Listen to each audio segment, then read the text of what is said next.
2021 சட்டமன்ற தேர்தலில் அடிமைகளை தோற்கடித்தது போல 2024 நாடாளுமன்ற தேர்தலில் அடிமைகளின் எஜமானர்களை தோற்கடிப்பதே திமுகவின் குறிக்கோள் என அமைச்சர் உதயநிதி ஸ்டாலின் விமர்சித்துள்ளார். திமுகவின் சென்னை கிழக்கு மாவட்ட பாகநிலை முகவர்கள் ஆலோசனை கூட்டம் வேப்பேரியில் உள்ள பெரியார் திடலில் நடைபெற்றது. இதில் அமைச்சர்கள் உதயநிதி ஸ்டாலின், பி.கே. சேகர்பாபு, நாடாளுமன்ற உறுப்பினர் தயாநிதி மாறன், மேயர் பிரியா உள்ளிட்டோர் கலந்து கொண்டனர். கூட்டத்தில் பேசிய உதயநிதி, ஒன்றிய பாஜக அரசை விரட்டியடிக்க வேண்டும் என்றும் மாநில அரசின் திட்டங்களை திமுகவினர் மக்களிடம் எடுத்துரைக்க வேண்டும் என்றும் அறிவுறுத்தினார்.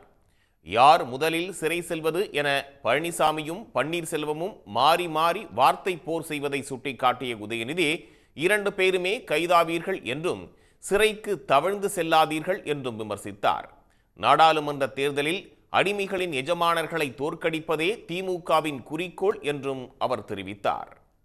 நாடாளுமன்ற தேர்தல் வெற்றி 40க்கு 40 ஜெயிச்சு தலைவர்கிட்ட கொடுத்தா இன்னும் தெம்பா ஒன்றிய அரசு கிட்ட நம்ம கேட்க வேண்டியது கேட்கலாம். நாம நினைக்கிற ஒன்றிய அரசு அமைஞ்சதுன்னா, நாம நினைக்கிற ஒன்றிய பிரதமரை உட்கார வச்சுட்டோம்னா தமிழ்நாட்டுக்கு என்னென்ன தேவையோ அதை கேட்டு வாங்கலாம். அதிமுக ஆட்சியை எப்படி பயமுறுத்தி வச்சிருந்தாங்க, சிபிஐ, ஐடி, இடி, ரைடு, இப்போ நமக்கு அந்த பயமுறுத்துற வேலை ஆரம்பிச்சிருக்கிறாங்க.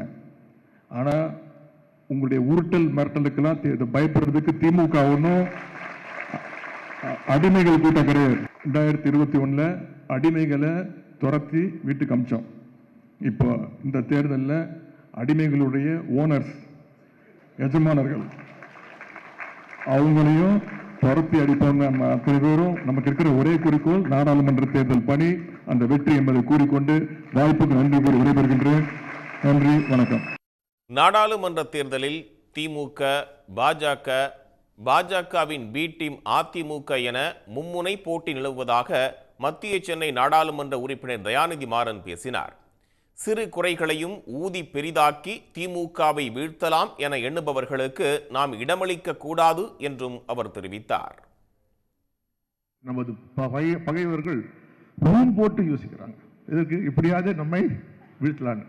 அதற்கு இடம் கொடுக்காமல் நீங்கள் உங்கள் பணியை செய்தாலே போதும்.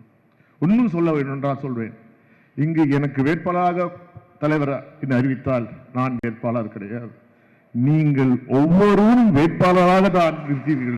வேட்பாளர் தேர்வு குறித்து முன்னதாக பேசிய உதயநிதி, மத்திய சென்னை நாடாளுமன்ற தொகுதியை தயாநிதி மாறனுக்கு ஒதுக்காவிட்டால் சென்னை கிழக்கு மாவட்ட நிர்வாகிகள் விட்டுவிடுவீர்களா என்றார்.